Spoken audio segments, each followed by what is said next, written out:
आज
विश्व पुस्तक मेले के अवसर पर बसंत पंचमी के अवसर पर नागरी लिपि परिषद का यहाँ पर एक राष्ट्रीय संगोष्ठी आयोजित की जा रही है।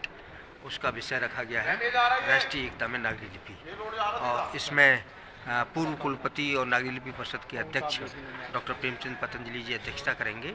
इसमें कुछ पुस्तकों का, पत्रिकाओं का लोकार्पण किया जाना है और साथ ही नागरी लिपि पर केंद्रित कविता पाठ होगा। 10 गिल्ड ऑफ इंडिया के महासचिव डॉक्टर शिवशंकर अवस्थी यहाँ पहुँच चुके हैं। अवस्थी जी बैठे हुए हैं, इनसे भी बात कर लेते हैं। बताएं जी। मैं समझता हूँ कि विश्व पुस्तक मेला का मुख्य तौर पे उद्देश्य पाठक, लेखक और प्रकाशन तीनों को जोड़ना है। और लिपियाँ कोई भी हो सकती हैं, भाषा कोई भी हो सकती है। प्रश्न ये है कि हम पढ़ते क्यों नहीं हैं, हम पुस्तक क्यों नहीं खरीदते। तो हम जितने भी लेखकों के संगठन हैं, चाहे वो देवनागरी जो लिपि परिषद है उसको भी आपने, या ऑथर्स गिल्ड ऑफ इंडिया को लें, या कोई प्रकाशक संघ हो सकता है, सबका मुख्य तौर पर उद्देश्य ये है कि हम ज़्यादा से ज़्यादा पाठक बना सकें। भारतीय संविधान के अनुच्छेद 351 के अनुसार संविधान की जो हिंदी भाषा है उसका जो लिपि है उसको नागरी रखा गया है। नागरी लिपि परिषद का जो उद्देश्य है, उस उद्देश्य में जो नागरी के अक्षर हैं, इन अक्षरों के द्वारा जो शब्द बनते हैं और इनका जो भाषाओं में प्रयोग होता है और अन्य भाषाओं में भी इसका प्रयोग होने लगे और इसकी वैज्ञानिकता को और इसके दर्शन को और इससे जो जुड़ी हुई अनेक विद्याएं हैं, मैं कहता हूं कि पूरा जो सृष्टि का आधार है ये नागरी लिपि के अक्षरों में निहित है। उसको व्यक्ति जान ले तो बहुत कुछ समाधान हो जाता है। ई और ऊ। हाँ, नहीं, पूरे आपके 52 अक्षरों में इसमें किसी में जल का है, किसी में पृथ्वी का है, किसी में हवा का है, किसी में आकाश का है। तो ये सब सारे जो पंच तत्व आपके हैं, ये पंच तत्वों का प्रतिनिधित्व ये नागरी लिपि के अक्षर करते हैं। आज के इस कार्यक्रम में इतने देश भर के आए लेखकों से मिलन, सम्मिलन, प्रेम मिलन होगा, मंगल मिलन होगा, ये प्रसन्नता की बात है। हिंदी के नागरी के उन्नयन के लिए इतने लोग देश भर में लगे हुए हैं। समय समय पर कहीं कहीं मिलते रहते हैं, कहीं दक्षिण में, कहीं उत्तर में, तो केंद्र में मिलने का एक अच्छा अवसर है। आज लेखक मंच पर कई लेखक आए हैं, उनकी पुस्तकों का लोकार्पण होगा, चर्चा होगी और हम लंबी यात्रा में एक कदम और आगे बढ़ेंगे। मैं प्रमोद कुमार, मैं चीफ जनरल मैनेजर हूँ HSCC इंडिया लिमिटेड, वहाँ की राजभाषा कार्यान्वयन समिति का अध्यक्ष हूँ और हम अपने ऑफिस का कार्यालय में हिंदी से संबंधित कार्यक्रम करते हैं। हर तिमाही प्रोग्राम होते हैं, वर्कशॉप होती हैं और इसके अलावा मंत्रालय से संबंधित जो भी प्रोग्राम होते हैं उसमें मैं स्वयं या मेरे हिंदी असिस्टेंट हैं मिस्टर श्रवण कुमार, वो सम्मिलित होते हैं।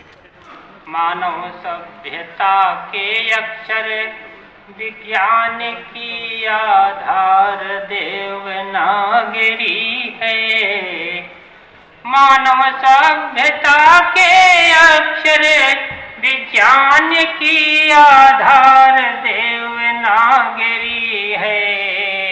सब लिपियों में श्रेष्ठ कहाती संस्कृतियों में सागरी है। सब लिपियों में श्रेष्ठ कहाती संस्कृतियों में सागरी है। अद्भुत लिपि देवनागरी है, अद्भुत लिपि देवनागरी है। शंकर के डमरू से निकले जो 14 माहेश्वर सूत्र मिले। शंकर के डमरू से निकले जो 14 माहेश्वर सूत्र मिले। उनका आधार लिए चलती वैज्ञानिक लिपि देवनागरी है। उनका आधार लिए चलती वैज्ञानिक लिपि देवनागरी है। पाणिनियास्क इंद्र वायव्य के आशीर्वाद से चली बढ़ी। ब्रह्मा शिव विष्णु के पौरुष से भूमंडल भर में चढ़ी चली।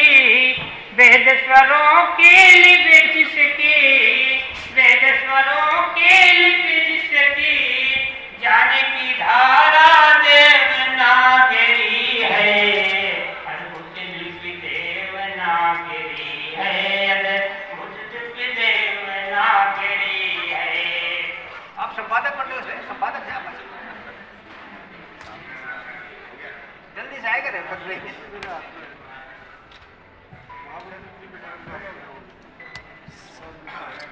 सर एक बार इधर देखिएगा।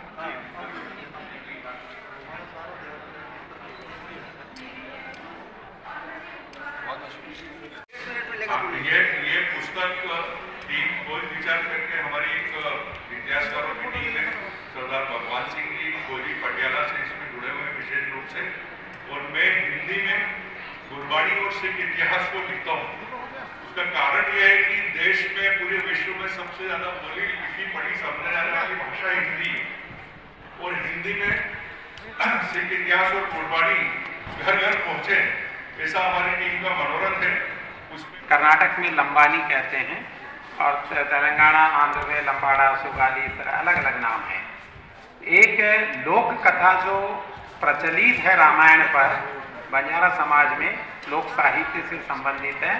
इसका कन्नड़ भाषा से जो है इसको संकलित किया गया। तत्पश्चात मैंने इसे देवनागरी के माध्यम से बंजारा और हिंदी में अनुवाद किया है और ये फोकलोर यूनिवर्सिटी कर्नाटक से प्रकाशित हैं, यूनिवर्सिटी के माध्यम से।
वो अब नहीं है, लेकिन बहुत सारी उनकी रचनाएं अप्रकाशित रही, जो मैं अपने इंडियन ब्रॉडकास्टिंग सर्विस से सेवा के उपरांत मैंने दृढ़ प्रतिज्ञा हूँ कि जितनी भी रचनाएं हैं और वो भी कई जगह बिखरी पड़ी थी, सब खोज करके इसका इस प्रकार के श्रवण कुमार जी की चाहिए हमें।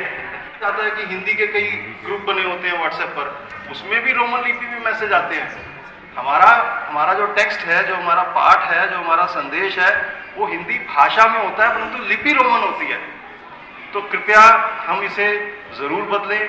बहुत आसान है, चाहे आप नया मोबाइल फोन लें, चाहे पुराना फोन हो, आप प्ले स्टोर से जी बोर्ड, एक कीबोर्ड लेआउट है गूगल का जी बोर्ड, आप उसे डाउनलोड कर लें।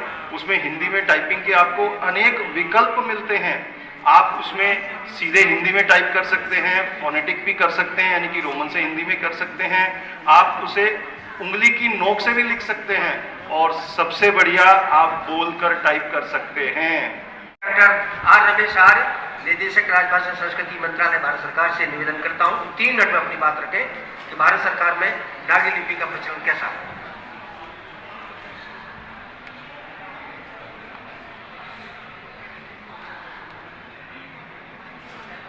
मित्रों, जैसा कि आप सबको विदित ही है कि संस्कृति मंत्रालय, भारत सरकार भारतीय संस्कृति के विषय में विभिन्न संस्थाओं को अपना सहयोग देता है और इसके अंतर्गत साहित्य अकादमी, ललित कला अकादमी, संगीत नाटक अकादमी, CCRT, इस तरह की बहुत सारी संस्थाएं हैं, जिसके माध्यम से भारतीय संस्कृति को जब हम देश विदेशों में सभी जगह प्रचार करते हैं इस संबंध में, तो हम देवनागरी लिपि के माध्यम से काफ़ी कुछ साहित्य हम लोग लिखते हैं और उस साहित्य का प्रचार भी देवनागरी लिपि के माध्यम से ही होता है। और विशेषकर हम दक्षिण भारत में भी देवनागरी लिपि के माध्यम से अन्य भाषाएं, जो हमारी दक्षिण भारत की जो भाषाएं हैं, उन्हें भी वो जो साहित्य तेलुगु, तमिल, कन्नड़ आदि जो साहित्य उन लिपियों में है, उस साहित्य को भी हम देवनागरी लिपि में लिख रहे हैं। और इस संबंध में हमने एक संस्कृति मंत्रालय से एक संस्कृति नामक पत्रिका हर छमाही में वर्ष में 2 बार निकालते हैं। उस पत्रिका को, उसमें हमारा उद्देश्य यही है कि आप देवनागरी लिपि के माध्यम से भारतीय संस्कृति से संबंधित जो कोई लेख हैं उसे हमारे पास भेजें हम उसके लिए मानदेय भी देते हैं और उस लेख को हम प्रकाशित करते हैं।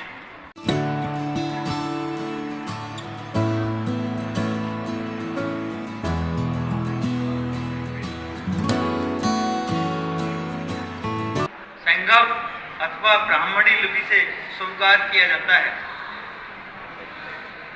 ब्राह्मणी की उत्तरी शैली से गुप्त लिपि और फिर कुटिल लिपि का विकास हुआ। कुछ दार्शनिकों की यदि मैं बात करूं, जैसे गौरी शंकर, हीराचंद ओझा और डॉक्टर वीरेंद्र वर्मा के अनुसार प्राचीन काल में काशी को देवनगर कहते थे। काशी को विद्या का गौरवपूर्ण स्थान माना गया है। देवनागरी काशी में इस लिपि के प्रचार के कारण इसे देवनागरी कहा गया। मध्य युग में स्थापत्य की एक शैली थी नागर, इसमें चतुर्भुजी आकृतियां होती थी। नागरिक लिपि में चतुर्भुजी अक्षरों के कारण इसे नागरिक कहा गया। अतः इस प्रकार माना जा सकता है कि नगरों में अधिक प्रचलित होने के कारण और देव भाषा से संबंध होने के कारण इसे नागरी अथवा देवनागरी कहा गया है। मुझे दो एक बातें कहनी है नागरी के बारे में कि नागरी लिपि और नागरी लिपि में लिखी जाने वाली हिंदी भाषा क्यों पीछे रह गई है। बोलने वालों की संख्या, लिखने वालों की संख्या, पढ़ने वालों की संख्या बहुत अधिक है। फिर भी उसका एक कारण मैं बता देता हूं जो शायद आपको अच्छा नहीं लगेगा कि हीन भावना से ग्रसित है हिंदी समाज। कथूरिया जी की बात से ये बात स्पष्ट होती है, पुष्ट होती है कि हम हीन भावना से ग्रसित है। रोमन का इस्तेमाल करते हैं, रोमन का प्रयोग करते हैं और रोमन मुझे लगता है नागरी की सबसे बड़ी शत्रु है। शत्रु से हटके आप मित्र की तरफ आए, नागरी ही अपनाएं।